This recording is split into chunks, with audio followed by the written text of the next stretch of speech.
CJ, as I mentioned to you, he leads the diversity affairs at Baldwin Wallace University in Berea, Ohio, and he is the Chief Diversity Officer and the Title IV Coordinator, and he's stationed in the Office of the President of Baldwin Wallace. And he provides senior leadership as a member of the President's Cabinet at Baldwin Wallace University. Currently, he's charged with oversight of the university's diversity initiatives, impacting all facets of the Baldwin Wallace community. Outside of his work in higher education, Mr. Harkness serves as a pastor of People's Community Church in Berea, Ohio. He's earned degrees from Mount Union College and Ashland Theological Seminary. And in addition to diversity management, CJ has served the community through his work as a consultant, a program manager, course instructor, nonprofit board member, and a minister in venues ranging from pulpits to state prisons. He's a member of Alpha Phi Alpha fraternity and has a passion for helping others reach their potential and strives to accomplish this through diligent advocacy, candid advising, and provocative programming. So we are very, very fortunate to have CJ here with us, especially since I know that he was working late last night because he and I didn't connect till about 8 o'clock because he's been interviewing, trying to fill positions in his office at Baldwin Wallace University. So CJ, welcome and thank you. And I will turn it over to you so that you can tell us a little bit more about diversity and inclusion in the workplace. Absolutely. Thank you, Terry. And good morning, everyone. It is wonderful to be here with my friends from Medina County. I think I saw Joe on the screen. It's a familiar face as we've been able to get together and work on a couple of projects. And it is true that in higher education, we meet by day and program by night. And so especially programs that involve students often start when I would rather be in bed because I'm not as young as I was when I started in higher education, but that's a great thing. It keeps me young. I've been in higher ed for over 20 years and in various capacities. And one thing that I've learned and I'll start with this as we talk about bringing diversity and inclusion to your organization, is that this is not a static discussion. This is an issue that will always have a nuance and something for us to learn more about and understand. Because at the end of the day, diversity, inclusion, equity, some of these terms we throw around are things that we are constantly peeling back a really deep onion from and understanding the different implications in our spaces on different people and in different ways. And so when we talk, because I want to make sure I move quick because we're gonna touch on some of these at a very high level really quickly before we get into our breakouts.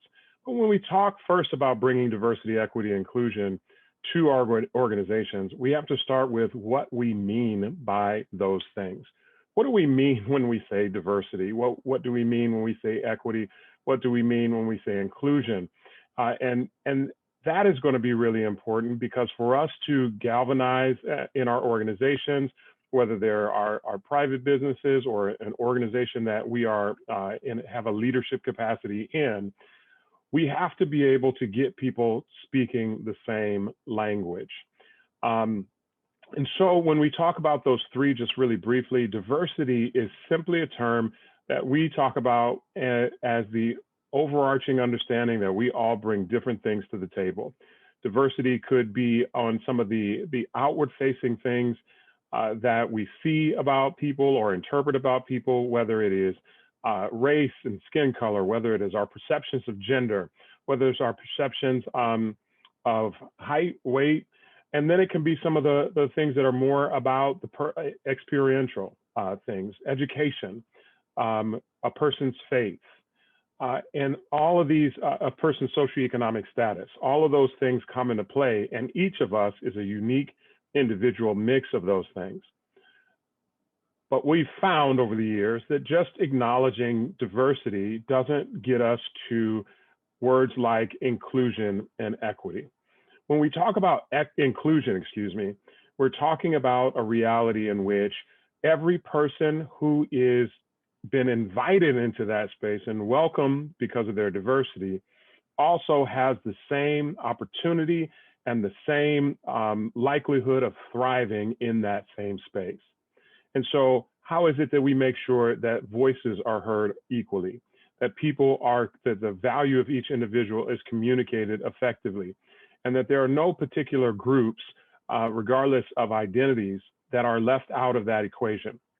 When we talk about equity, we're talking about a conversation of justice. We're talking about a conversation that is not just making sure that we provide the same stuff to everyone, equality.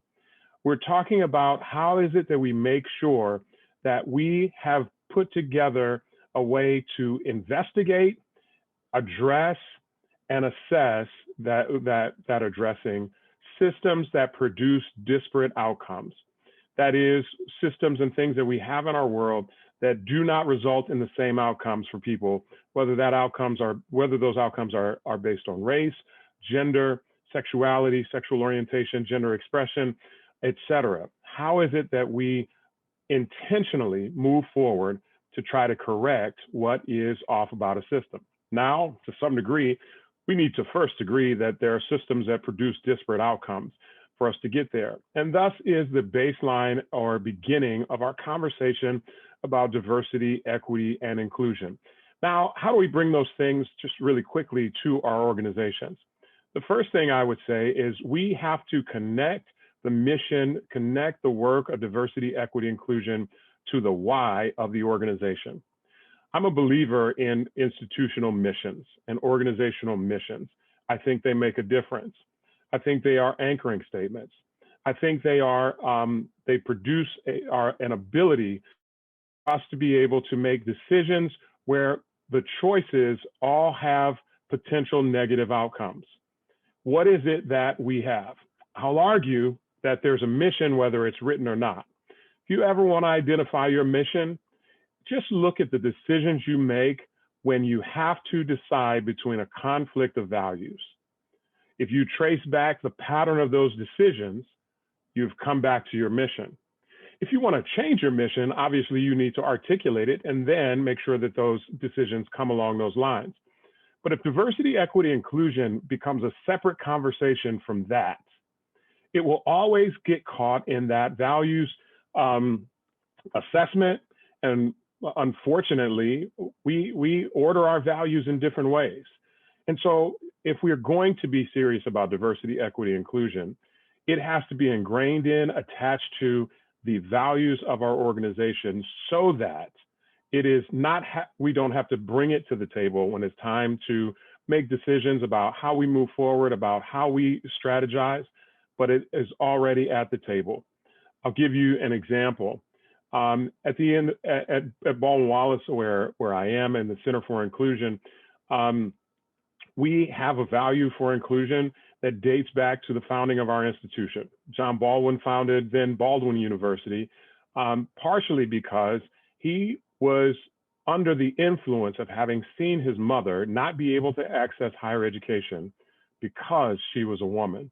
And so when the institution was open, it was open to women from its inception, and also people of color, and also people who didn't come from extravagant or wealthy backgrounds. Now, when we see that as a foundational value, we have to have it at the table when we make decisions. And so even when we get to a place of 2021, when we make decisions, we have to think about how we act and react to things based on that value of inclusion. We can't go backwards and say, well, we really should be doing this diversity stuff, because in the tight pinch, that value becomes a challenge. Now, some who are in business and industry, I know, will think, some will say, many will think, CJ, my real value is the bottom line, because that's what I'm in business to do.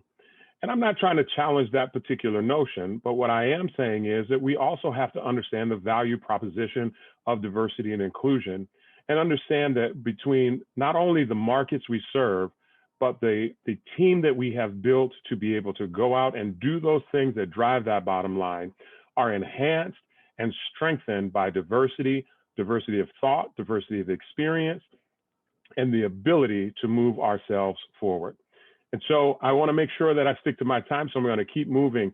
In addition to connecting that inclusion to the why, to the mission of the organization, we have to find ourselves on the map. And so there was an exercise I did with someone yesterday, and there's a website that you can go to and literally find the indigenous roots of the land that you're standing on, and what indigenous peoples call that land. And sometimes I think we have to find ourselves on the map. We have to figure out where we are specifically. We have to understand where we are in a historical context, in a contemporary context. We have to understand where we are in terms of who we have in our space, what people we serve through the work of our organizations or our business, and where are we missing the mark? Are we missing the mark on representation? Are we missing the mark on a sense of inclusion? Are we missing the mark on equity? And to be able to assess those things so that we can build strategies that are meaningful for us specifically to move us forward. And then once we find ourselves on the map, we have to resource our commitments. I believe it was Cornel West that said that commitment without capital is counterfeit. And so at some point in time, the tough discussion of how we resource our efforts along the lines of diversity and inclusion. Why? Because they're connected to our mission. And why? Because sometimes even our mission leads us right to the overall success of the organization. But at the end of the day, we have to commit, just like if we wanted to expand into a new territory, just like if we wanted to develop a new product, just like if we wanted to raise up leaders within our organization, there has to be a commitment, and that commitment requires resources. And then finally, on this topic, we have to exit the echo chamber if we're going to bring diversity and inclusion to our organizations. When I talk about the echo chamber, what I mean is that oftentimes we surround ourselves with people and we go into places to seek our information that already confirm the ideas that we have preset in our minds. Whether it is your choice of news outlet, your choice in terms of social groups, if we don't have multiple perspectives at the table, we'll always keep hearing the same thing. That's why it's so difficult sometimes when people really, in a forceful way, bring to our attention issues of equity and inclusion. Because in our echo chamber, what we hear is, this place is great, because we surround ourselves with people who love the place. And oftentimes what we do when we do that is we immediately cast a stereotype on people who challenge the place as people who just don't fit in the culture here, who don't understand. And so at some point in time, being able to wrestle with those not easy, but difficult conversations where we're not just hearing the echo of our own thoughts, but that we are seriously contemplating what the perspective of others is important. Now I'm going to shift because I'm 2 minutes off of my scheduled path. And I always joke with people when I say that I have never met a period of time that I didn't have enough words for. If you don't believe that, ask my parents and family, even when I was a child. But in all seriousness, when we talk about the second thing that I wanted to address with us just very briefly this morning, initiating conversations across difference, we have to start with a few just basic ideas that I'm going to share with you. First idea in having conversations across difference, in particular when they're difficult conversations, is to believe in the possibility. Now, when I said that and said it just like that, some of you were like, is he getting ready to give one of his sermons? She did say he's a pastor. Does he not know that this is not what we're doing this morning? And I do, but I still think that we have to believe in the possibility.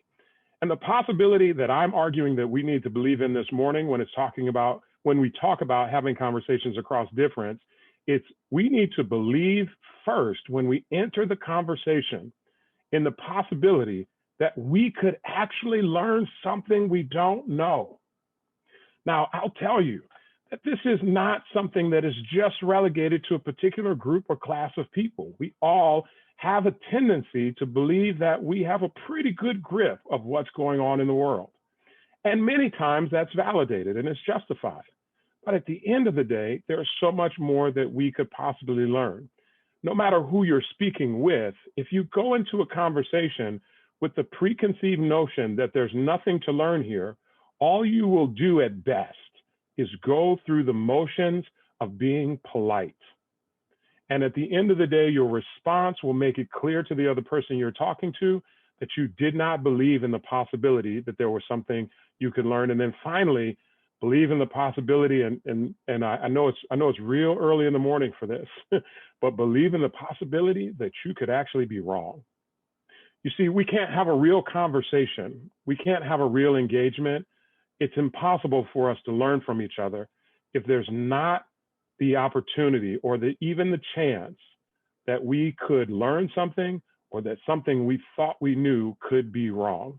And so that's number one. Number two is we want to make sure that we're doing active listening, right? And we talk about emotional intelligence, and this is one of the keys to developing that emotional intelligence is the ability to listen, to hear, and to listen to understand to each other, not to listen to form our arguments.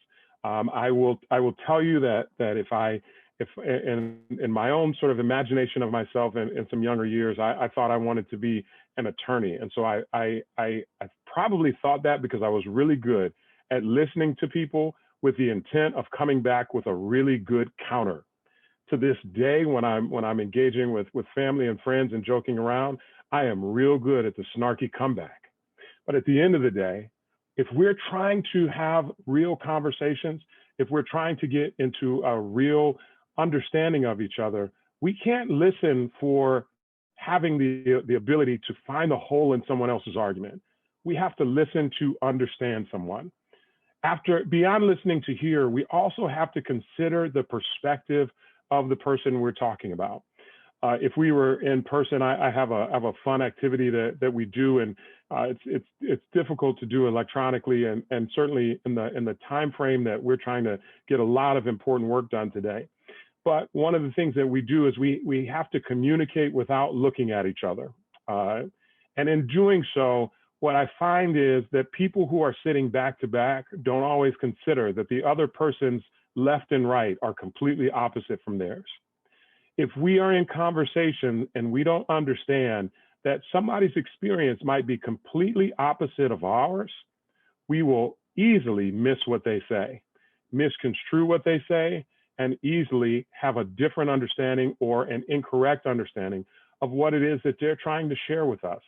And so we have to be sure, what must it be like to be someone who is not the same gender as I am? What must it be like in this space to have the experiences someone has had in this country based on their race? What about someone who is of a different faith and does not worship the same way I worship? How do they experience this space, and what must be their understanding and their viewpoint? You see, the words that we speak are always within a context, and understanding the context that another person comes from is critical if we're going to have critical conversations, even difficult conversations with one another.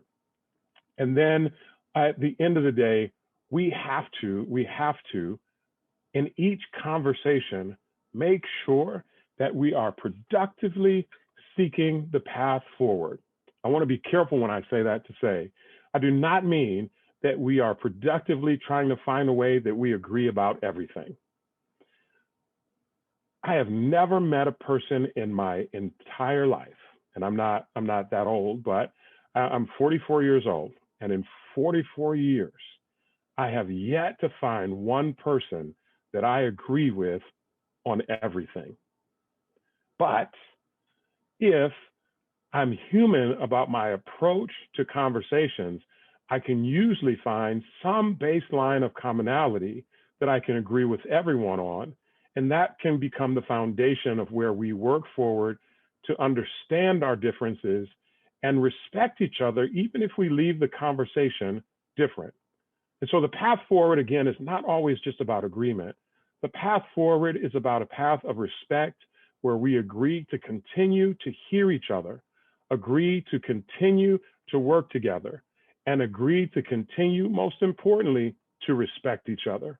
That would be the final thing that I would end on, to say that our agreeing to disagree that we always like to talk about when we talk about civility in conversations never works if we don't respect each other. If agreeing to disagree costs my sense of humanity, or agreeing to disagree causes me to need to accept being treated as someone that is less than, then it's not going to work. And we're going to have to press forward in a different sort of way. And so with that, I am almost right at my time, Terry. And so I want to keep us on time and respect the agenda. And I believe we're opening up for any Q&A, even for that quick overview that I just gave, as we start to open this up and talk about diversity and inclusion, and even as we begin to lean in to the topic of myth busting in our workplaces. Great, thank you, CJ. Yeah, so we did allow some time for some question and answers. There were a few comments in the chat box that we can start with. If anybody has any questions, please go ahead and put those in the chat box. But I'm actually enjoying some of these comments that are popping up in the chat box that I'll share with everybody. I see that Ashley put in here that you've given her a new mantra. Ashley Stevens says, my new personal mantra, believe in the possibility that you could actually learn something you don't know. So I like that too. So let's see, what else do we have here? I know Joel had commented here in the chat box that you recently sat on a panel for a bunch of law firms. I did. It was a great time, and we were talking about diversity and inclusion in the workplace, and with a specific focus on addressing conflicts in the workplace. And we had some opening remarks, and then had a discussion that was really timely and relevant, right? When we look at our own social medias, right? We all hold our breath when people post, and you know, especially in this heated environment that we're in. But how should organizations respond when their employees, or in some cases leadership, say things on social media that are that violate the ethics of inclusion? And Thank so you. had a wonderful conversation there, and would love if anybody's interested to continue that conversation as well. So let's see here. Okay, so Joe has asked, how do we go about learning how to open ourselves up to the possibility that we may not always be right about everything? You know, I think we have to unwind some things. I was in our the program that Terry was talking about last night.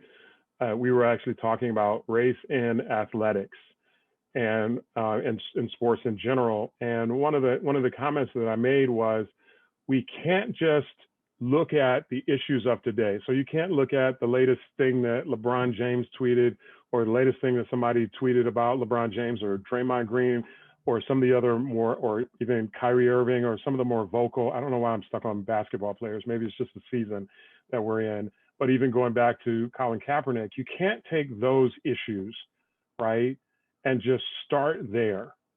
We have to go back to the roots of how we get oriented to our ideas of what people are supposed to operate in what capacities. And the reason I bring that up here is we have to go back to the root of how we are educated and educate ourselves. We are educated that there are facts, there are things to learn, and please don't hear me arguing against, this is not an esoteric commentary that there is no such thing as fact, right? I'm not trying to take that deep of a philosophical approach to this, but practically speaking, we're oriented towards, here is what you need to know. Here is the test to validate that you know what you need to know. At the end of the time that we spend studying this, we're going to take a test to answer that, and we're going to tell you whether you passed or failed. And the answers are in the back of the book, right? If you remember that growing up, my kids are all online now, and so that reference doesn't work with them. But there's this sort of fixed knowledge base, and there's an evaluation that tells you when you got it, when you've arrived, right? And then when you've arrived, we promote you either to the next grade in grade school, or beyond to college and a degree, or in a certificate program, or in whatever field you go into, we validate you. The problem with that is we don't often enough remind people that, number one, knowledge keeps coming. We keep discovering new things. We keep learning new things. I learned some new things just sitting as we were getting started this morning about black and white pictures and how long images take to transmit through space. And I was just sitting back learning, right? But at the end of the day, all of these new things are constantly coming, and the idea that we know everything is just silly when we think about it. But we're oriented to believe that we know everything. And Joe, one of the things I would say that is really important is having the confidence to know that we can be effective and that we can be leaders even if we don't know everything, in a world where that's counterintuitive. It's almost as if we lift up leaders as people who know everything, who have all the experiences. And so it becomes, it's a place of vulnerability is I think what I'm really trying to say, that we have to get to in understanding and knowing that there are things for us to learn. It's a baseline, and that the people who are able to teach us are not limited to people who share our credentials, are not limited to people who share our experience, but there is something in this world that every person knows that I don't, that can have an important insight for me to grow in my own knowledge base and understanding and working together. And so I think it starts with a baseline of humility and a baseline of just recognizing that there's more information in the world than any of us could ever fully grasp in our lifetimes. But the more we rely on each other, the more of it we can have a collective mastery of and work for the greater good. Great. There's that possibility to, how did you say it? Believe in the possibilities there again, right? So. Absolutely. All right, so we've got another question here, and ironically, I'm looking at the questions. A lot of them are coming from attorneys. Just saying. So we've got a question here. They want to know if you have any recommendations for seminars, classes, or readings for business leaders. Wow. So yes, I would say one that's going around a lot right now, book-wise, is How to Be Anti-Racist. Ibrahim Kendi's book is the first thing that's sticking out in my mind in terms of professional development. One of the free things that is out there, and this is not a workshop on bias or implicit bias, but if the Project Implicit through Harvard is a free resource. If you just Google Project Implicit and Harvard, you will find it. You can log in with an email, and you can take a series. They have I don't know how many, but more than you would be able to sit and take in a sitting by a long shot. They have tests out there that measure implicit bias, and it's private, and obviously you become a part of their larger work and study. But it is something that you can do to look inwardly.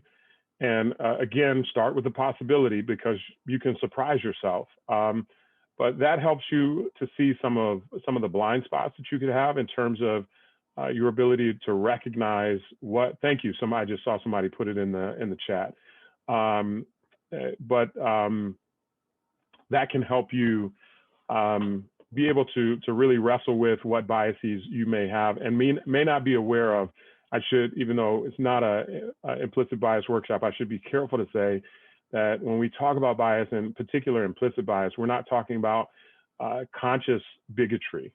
We're talking about the mental shortcuts that we take based on experience and narratives in our world, that where we trust, we call them our instincts, but when we trust our first perception of who someone is, or what their capacity is, or what their likelihood to be dangerous to us is, when we make those decisions about people immediately when we meet them, and then hold them accountable to those first impressions, sometimes even in the face of information that should steer us in a different way. And so that would be another great resource. There, I mean, there are lots. Some people are getting into it's IDI, and I apologize. The full acronym is escaping me, but it's another implicit bias test that you can take and receive training on as well. And I shamelessly, we do through Baldwin Wallace do work with organizations, both in overall consulting work with groups, as well as workshops, both for leadership and as well as rank and file. Okay. Great. All right, thank you, CJ. So we've got another question here. Maybe this was the acronym you were looking for, I don't know, but it says, I've seen DEI initiatives housed in corporations around CSR, corporate social responsibility. Do you think that those are effective?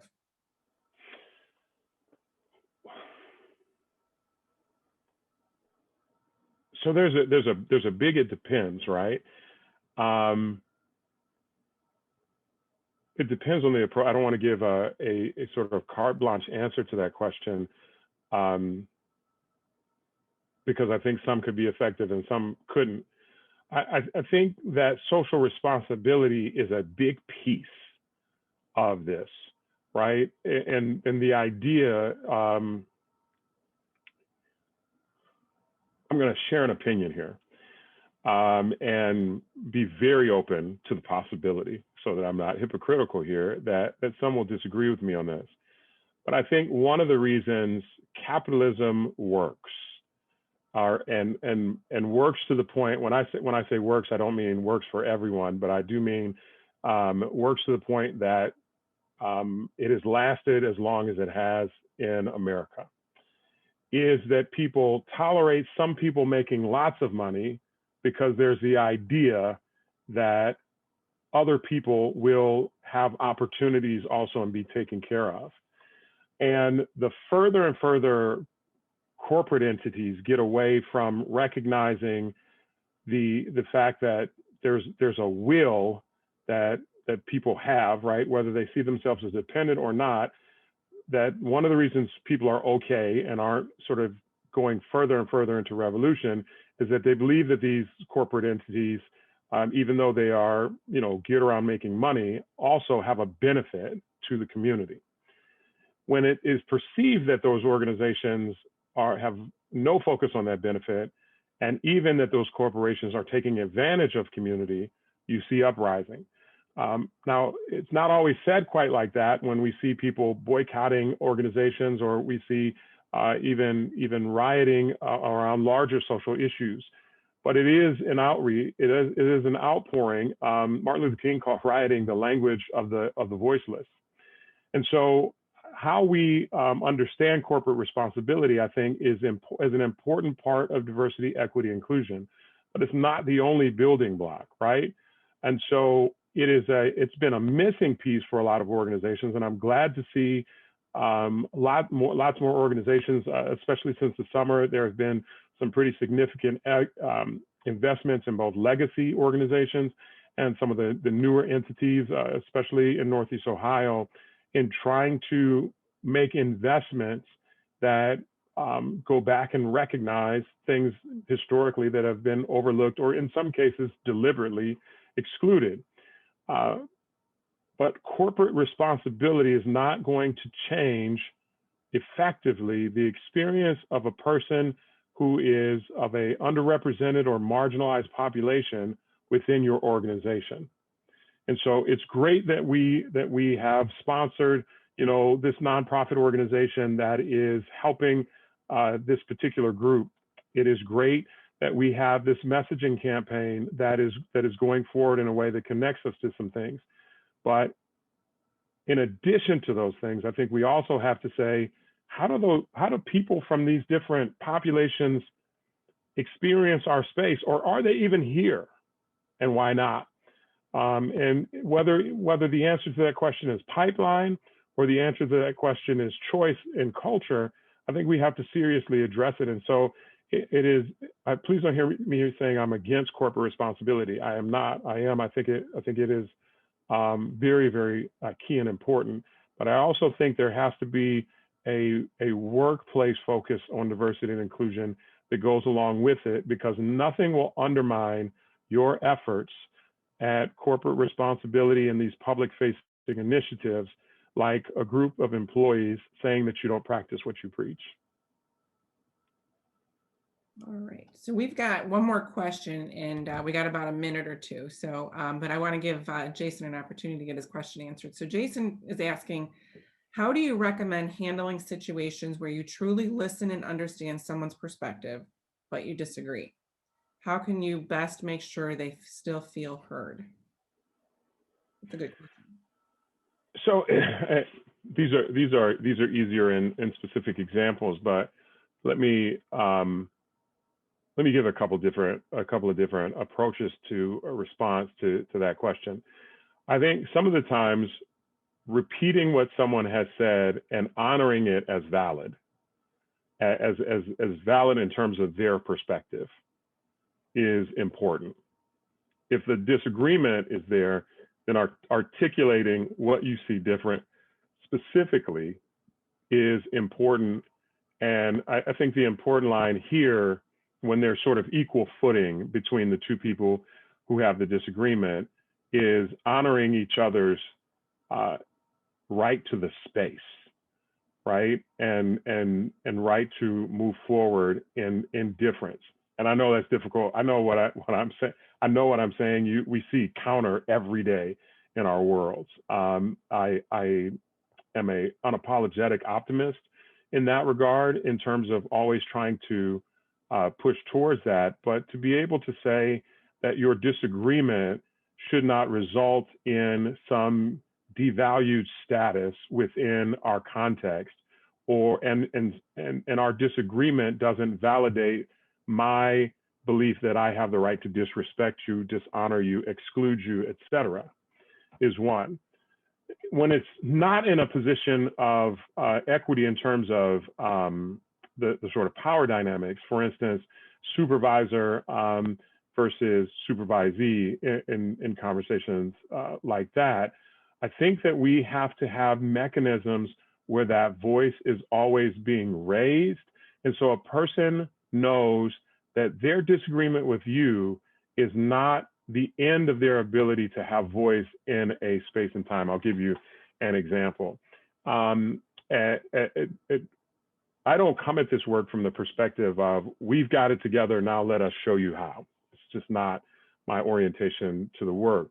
And at BW, I will say that as is true with many organizations and lots of higher education institutions, when there are national movements, we tend to have either national movements often begin on college campuses, or if they don't begin on college campuses, we have our own versions of them on our campus. And so we certainly had our own campus version of Me Too at BW. We've had our own campus version of Black Lives Matter. And when we have those conversations, whether it is my perspective as an administrator, my perspective as a cis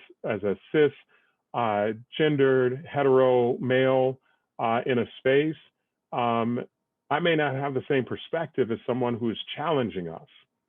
But if the only opportunity for someone to raise their voice is CJ, then all of a sudden it's cut off. And so we have, some of the things that we have are some of our committee structures. We have obviously student organizations, and we have committees that work on initiatives and make recommendations that are not just one person, one manager, one structure. There is somewhere for you to continue your voice. And if I'm in those situations, what I often tell people, whether it's a direct conflict or it's just a difference of perspectives, is here's where you should raise your voice forward. Here's the other opportunity. And me having the humility and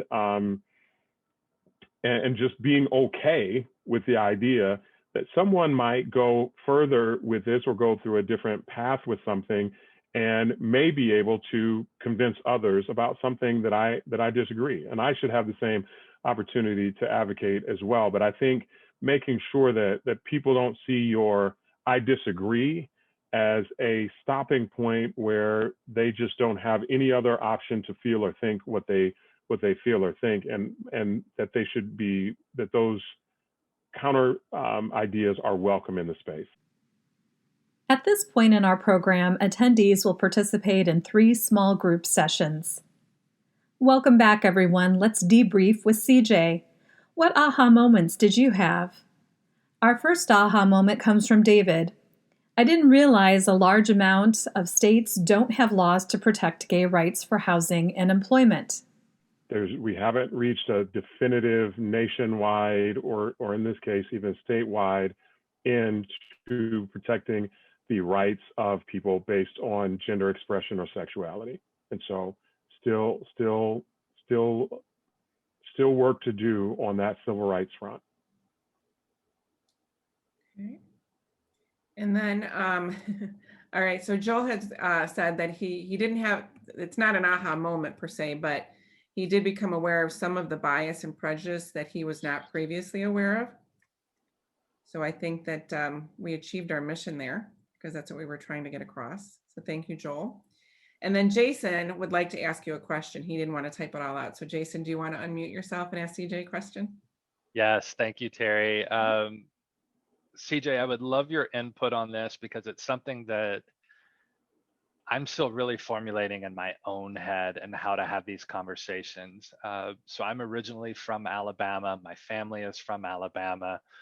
I've had a much different life experience, and so I recognize I come from a different perspective, having I traveled the country and living in different parts and experiencing different cultures, whereas my family has generally been based in Alabama.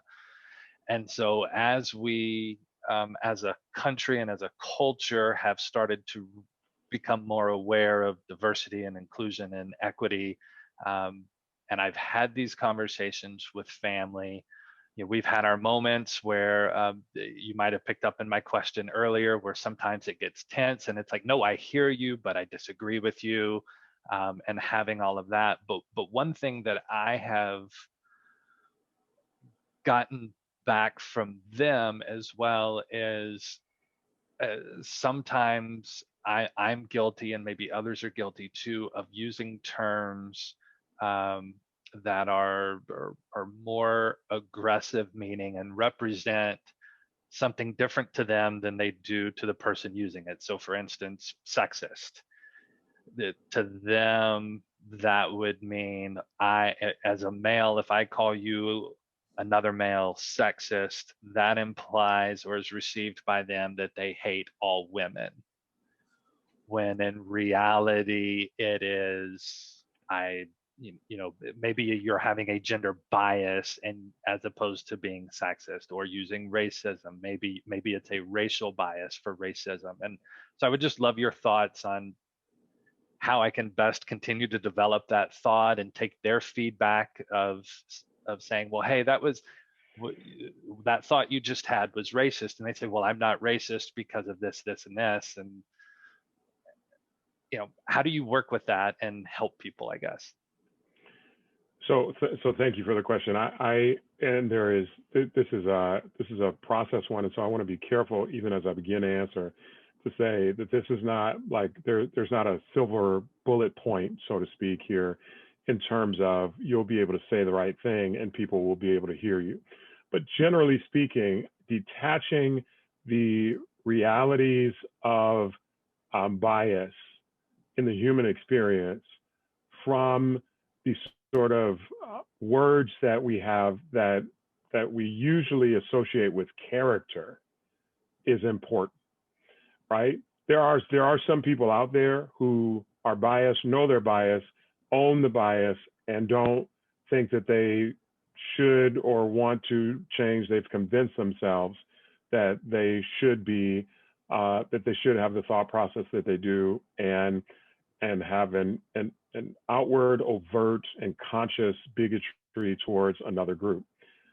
A lot of people, however, are hesitant is not the right word, resistant to conversations about bias because of what you described.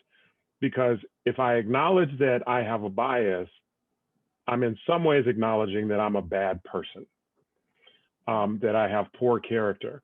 And because I don't want to associate myself with the most heinous, we create this, what I call an artificial binary of the good people and the bad people, the diversity champions and the bigots, the villains and the victims, et cetera, et cetera. At the end of the day, it's much more complex than that. And understanding, I think, talking about bias across many lines and not just whatever the particular area of diversity that you might be talking about is important. One of the exercises that I do in a different workshop is I'll often put an image on a screen, and that we can do it right now. Well, I won't put an image on a screen. I won't hinder our time pulling it up on my computer right now. But if everybody were to just close your eyes for a second, I'll sort of reverse engineer this exercise. And as you close your eyes for a second, I want you to picture yourself walking down an unfamiliar street by yourself. And the first thing I want you to do is imagine an image of a person coming towards you that makes you feel at ease, calm, maybe even relieved. Stop. Now I want you to picture someone who's coming down that same street who gives you unease, discomfort, angst, etc. In some ways, you can open your eyes, and I obviously wasn't looking at everybody, so if you didn't close your eyes, I think you could still complete the exercise. But in some ways, and I'm not going to ask anybody to share, in some ways, we've identified some of our bias, right?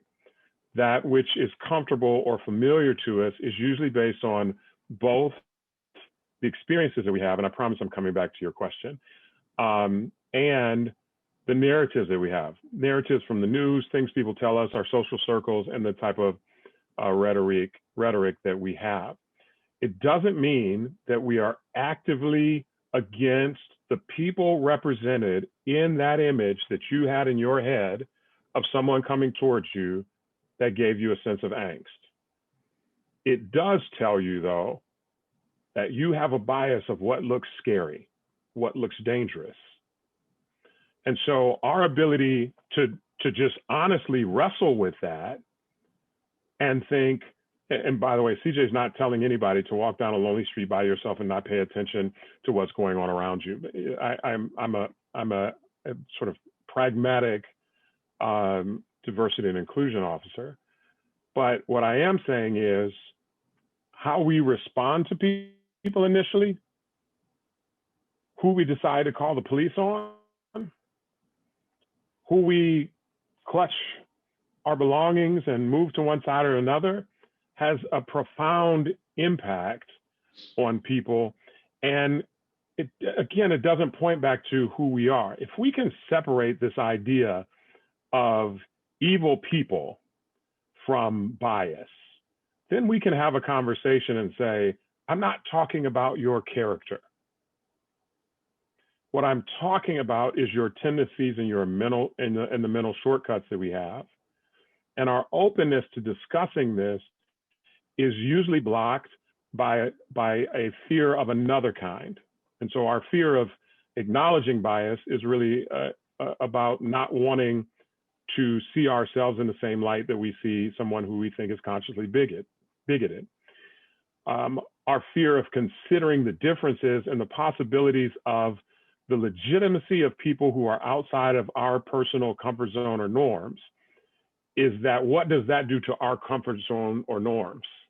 And what does that mean about me?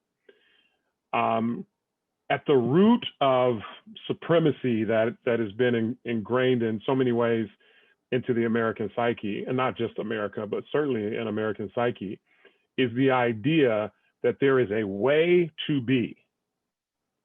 And we conform in lots of ways to this way to be. Some of them are less harmful than others, right? But some of them, we have these things that are sort of artificial. My accent, the fact that my hair is nappy, the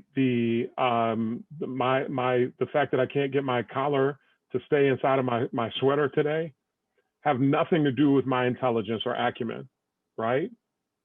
They just don't. And if I came perfectly clean cut to this conversation in a way that some would see as more traditionally formal, and I have my tie on with my double Windsor knot or my bow tie, and I do like ties. I just didn't choose to wear one today. That wouldn't mean that I was any more intelligent, right? Who I love is not an indication of character, right? And the associations that we make and the correlations that we make. And so some of the times I think having these conversations and saying, this isn't about you accepting something that undermines your value. For instance, I will make an argument that same-sex marriages don't undermine mine, right? I promise you, I don't love my wife less because two men are married.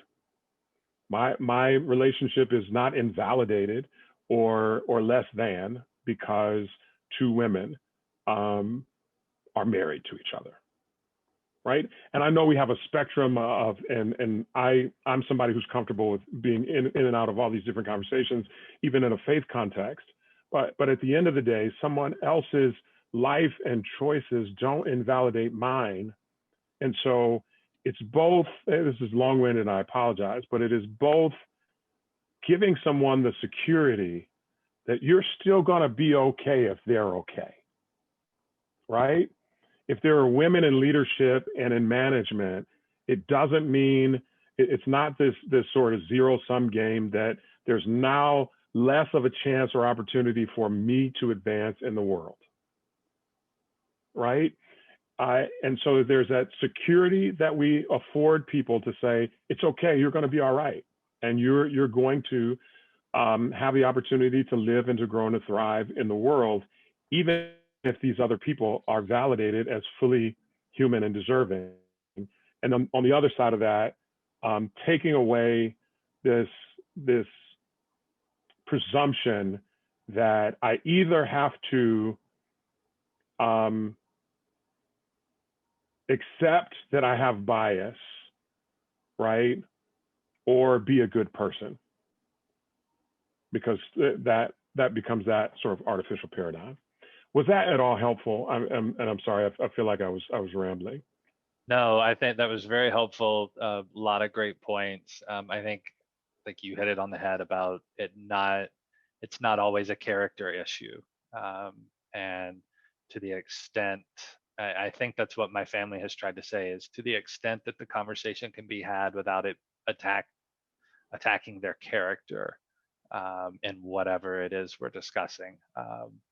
I've found that seems to help. So thank you. Thank you. Thank you.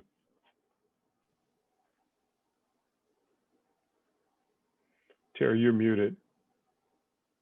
So we have another comment here that today also made us aware of some of the microaggression and implicit and passive aggressive bias that occurs on a daily basis, such as via the comments like "Jew him down."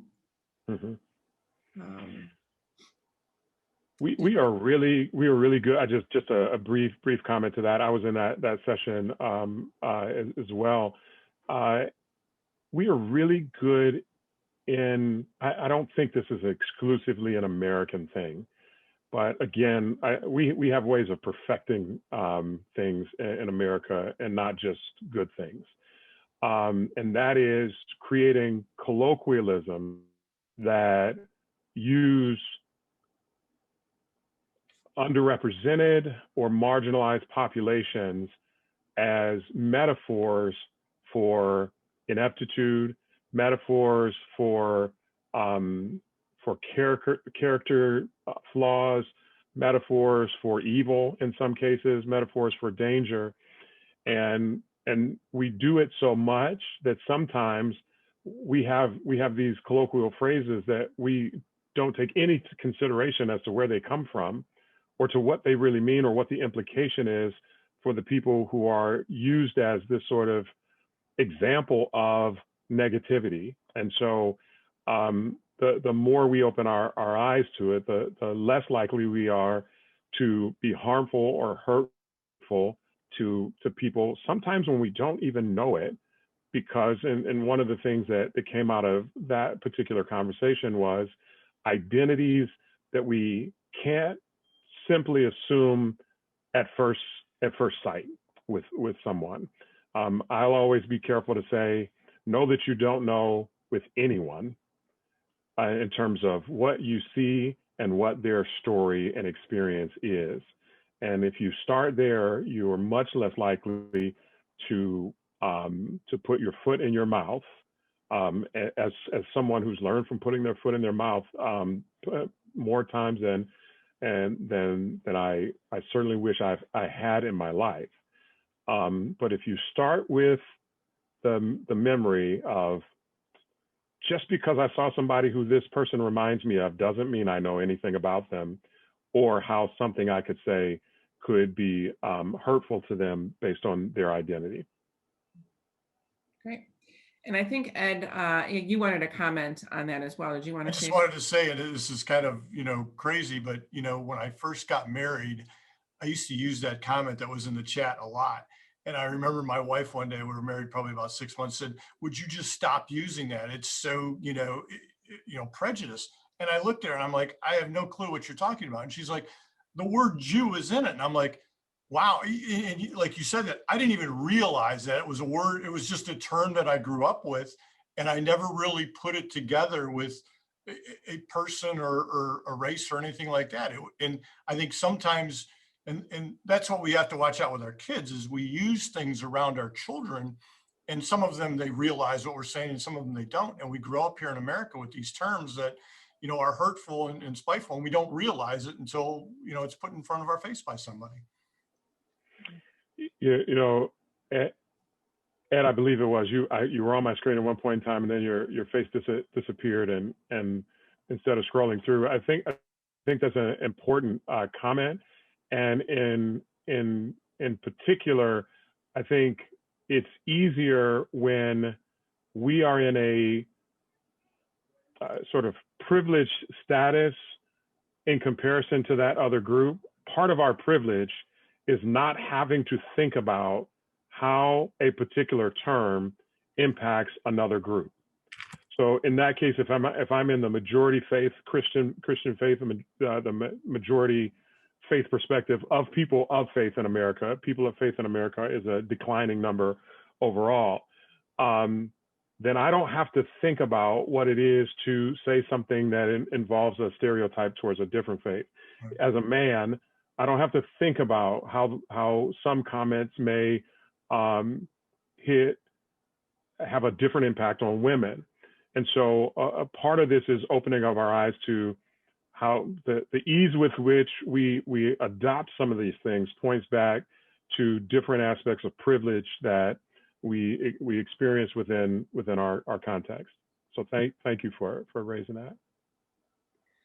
Well, there are more comments in the chat box. I wish we had time to get to them all. There are a couple of our participants had reiterated your recommendation for the book that you had mentioned on how to be an anti-racist. And there's another book recommendation in there too called White Fragility. So we may want to take a look at that, but we've got a couple minutes left. Did you have any closing remarks, CJ, before I thank everybody? Just that this has been a great morning and a great for me. I always enjoy being able to come together and have these conversations. And my hope that we would be courageous in our moves in our collective space with Leadership Medina, and as well in our own organizations and even in our families and social circles, to continue to have courageous conversations that where we emphasize the safety, the emotional safety of others, but we also take the step to be vulnerable enough that we could imagine the possibilities of seeing the world in a more in a more robust way. Thank you.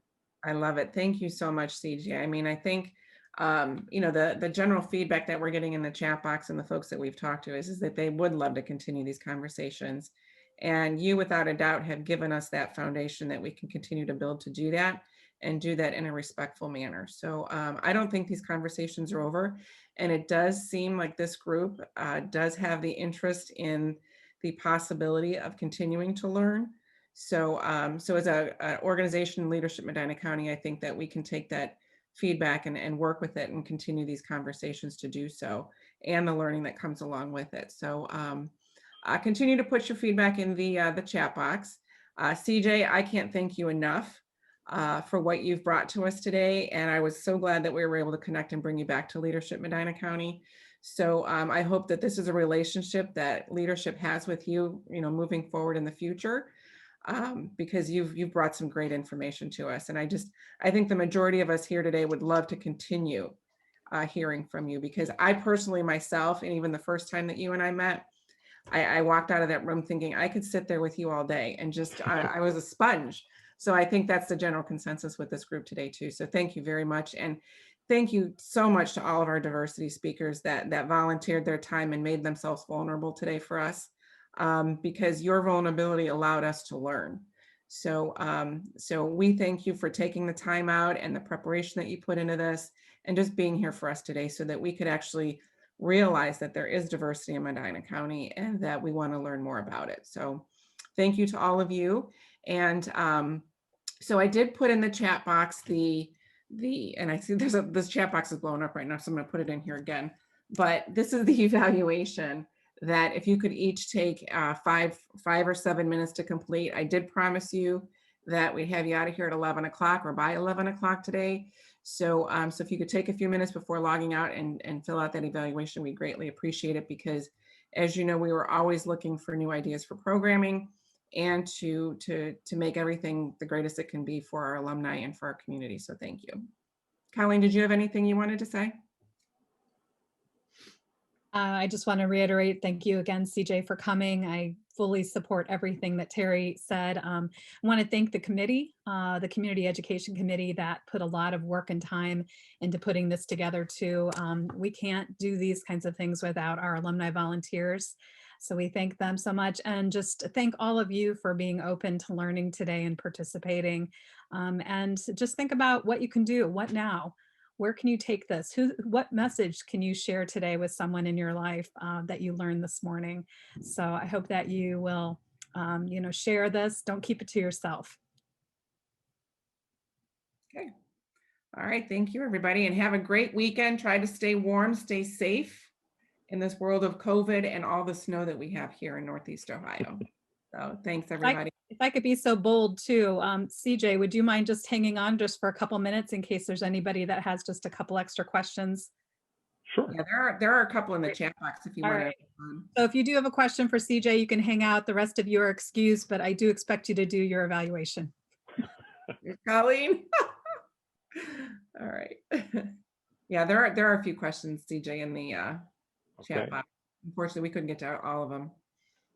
I'm trying to scroll back up through messages here. Jay, I had a question in the box. I work at the Medina County Career Center, and we're always trying to find ways to increase diversity, not only in the students that apply, but also in our staff. But, we don't always get applicants, that are that diverse. How do we encourage people to apply with different backgrounds? So I think one is understanding and knowing the community in the case where there is sort of a critical mass of folks to make up one of the sub-communities within your community. Sometimes those communities are connected to the faith community. Sometimes there are social organizations and structures within the community that you can connect with. And I'll be honest with you, I don't know the specific makeup in Medina County, but what I would say is that's one part of it. Even in the schools, sometimes there are organizations and clubs that are good places of outreach. I will say that when we talk about career centers, right, there's there's a very real challenge when we talk about, in particular, racial minority students and their and family and perception, that we have to have some competence around if we're going to be effective.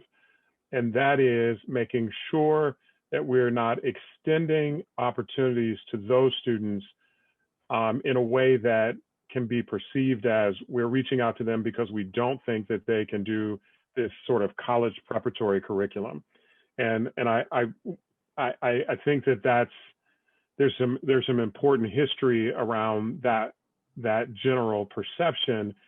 And I think it's unfortunate, and it's something that we have to unwind, because I think that both the workforce is missing out and communities are missing out because we aren't accessing career and technical centers. And I'm presuming, and this is always a little bit dangerous, but we're talking about skilled trades training and development. And I think that's a part of it, connecting opportunity, and some of us folks in higher ed speaking in ways that doesn't give this sort of overarching arrogance that we can have. I'll just own it, about the way that we talk to people. And so I think partnering, and in some cases, I think we're going to find a future where higher education and career preparation don't see each other as mutually exclusive aims anymore. I don't know how fast that shift will happen, but I think we have to find ways to get directly to people. I think finding ways, as I said, through the community, to make sure that we have folks that validate our intentions, and making sure that we speak to this as a great opportunity for someone to consider, not this is what you should do because you're not going to make it over here. Was that helpful to your question? Yeah, I mean, I think career centers in general, like we have almost 90% of our students go on to college or more training. And all of our career tech labs, except for one, have college credits. So, I mean, I think there's a lot of misconceptions, and then also about that, and then also getting to the diverse students to say, no, this is not a place because we just don't think you're good enough. It's a wonderful place, and we want to make sure we give you that opportunity. And so I think there's a lot of different, challenges with it. And so we've been trying, we do outreach to all the high schoolers in Medina County, which includes, there's just not that much diversity in Medina County either. So I feel like it's kind of challenging to bring people in. It is. And Christy, I just want to make sure that I'm very clear in saying that I value that work, and I don't see them as mutually exclusive. And hope that we can better build that bridge so that more students are taking advantage of the opportunities. Thank you very much. Very welcome. It looks like we still got about almost 50 people still on. Wow. It's up to you. See, there is another question there. John put in the chat box. Do you want me to expand on it? It was hard to write in the chat box. CJ, do you have the time? Sure, go ahead. What's the question? So, and I wrote in the chat box, but I'll try to. There seems to be this, like, as we talk about diversity, people that are open-minded about it get in the conversation because they know it's the right thing to do, right? It's an altruistic thought process, but there's a real economic benefit to embracing diversity. And as I've learned over the last year and a half or 2 years from some of my white privileged friends that I'm learning that are far more racist than I ever expected, part of where it's coming from is this fear of losing control or protecting their white privilege or protecting their economic status. And I am ill prepared to go, no, you are better off by embracing this. Like, the long-term play is good for you. And I just don't hear enough conversation about it. And maybe it's just because I'm not listening. So I think that there are organizations and groups out there who are making that case pretty loud and pretty clear. I know that we're talking Medina County here, but Greater Cleveland Partnership, if you're familiar, and it's Greater Cleveland Partnership is a regional organization, has lots of research, lots of businesses who have been able to not only do some sort of scorecards on diversity, but also be able to have the resources that demonstrate that value add and that outcome in terms of diversity and inclusion. And so they're one resource right here in town that I would reach out to. There are other resources that you can find through some of the larger business chambers that also have materials about the value proposition for diversity and inclusion. Right now, I also think that industry leaders, in particular industries, are a big part of this conversation, and how we make a specific plea about what the ROI is on inclusion.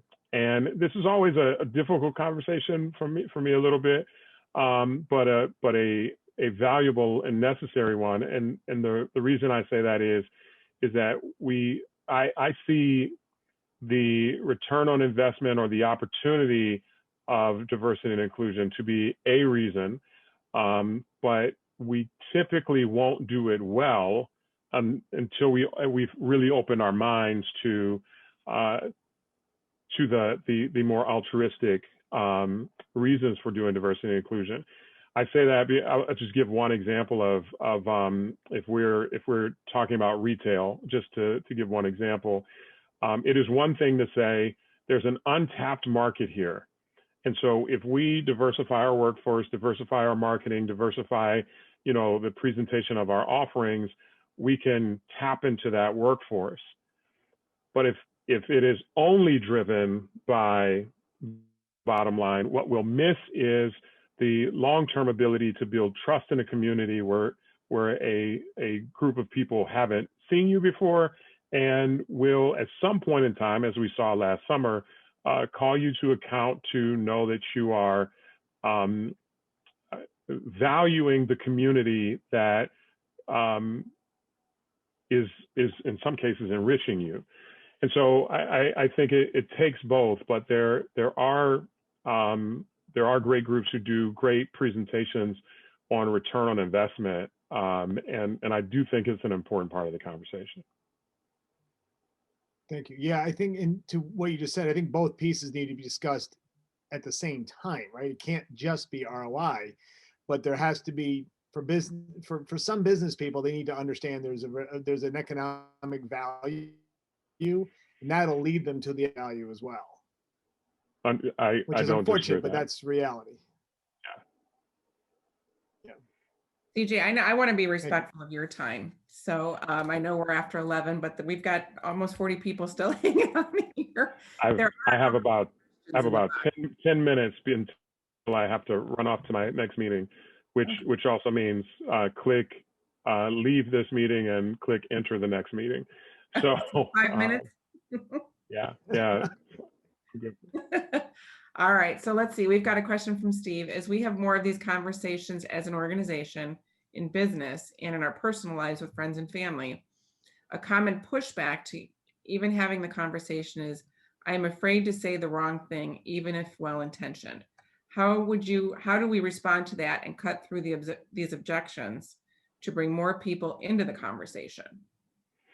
Well, I think you have to create courage. In short, you have to create courageous spaces. And I'll say a little bit more about what I mean when I say that. I think when we have opportunities for people to engage and we set ground rules, right? And so I think we have to teach ourselves how to have these conversations collectively in a structured environment before we're going to be able to do it just sort of randomly sitting down at lunch.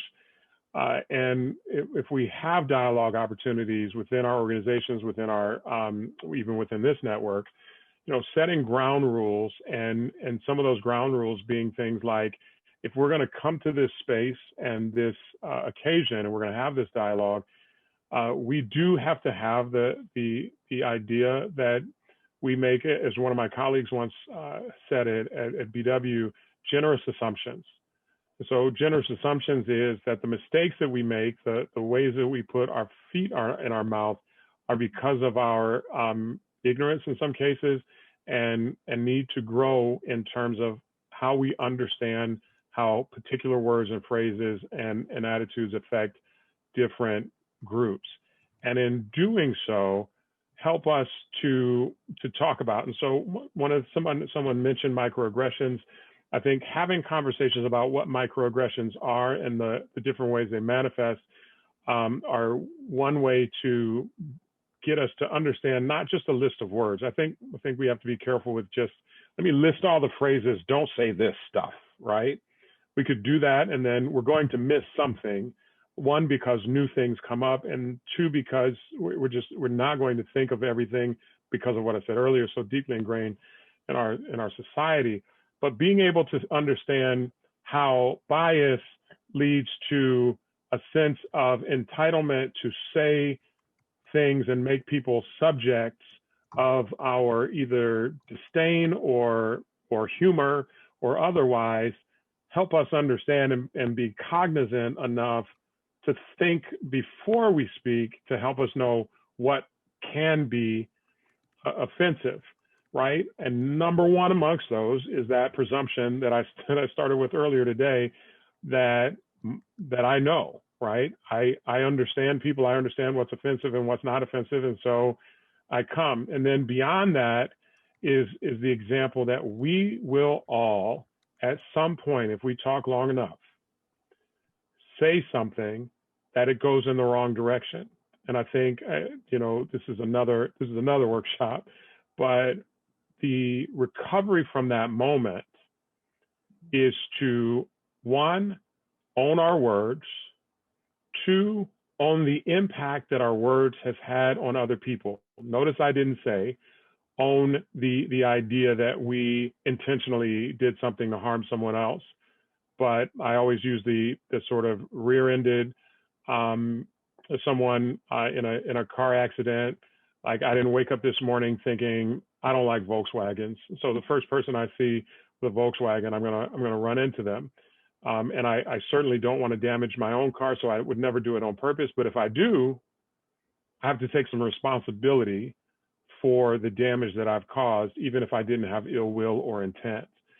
And so when we're called out on something, to take a step back, to own that behavior, own the impact that it's had on someone else, listen to understand, and ask, could you tell me more about how my words impacted you that way, because that wasn't my intent, and hear them and steer in a different direction.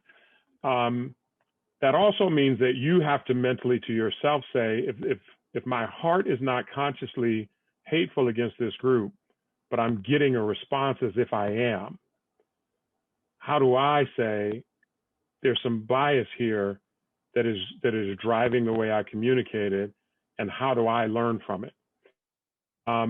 We're not going to escape that, and it's sometimes because of ignorance, sometimes because we get too loose and humorous and forget that how our humor can hurt in some cases. But to be able to, I think, own your words, hear how they have hurt someone, and move forward in a way that doesn't presume it's you. And this is usually our first presumption: oh, they're just too sensitive, or they just didn't understand what I was saying. And that dismissiveness, I will argue, causes a bigger rift than sometimes the actual words that we used. Now, I do think, having said that, and I'm sorry, I'll wrap this up, but I do think, having said that we have to be responsible for, in this day and age, for understanding that any comment or joke that we make that uses a marginalized group as the subject to validate a point or to create a light moment is going to be problematic.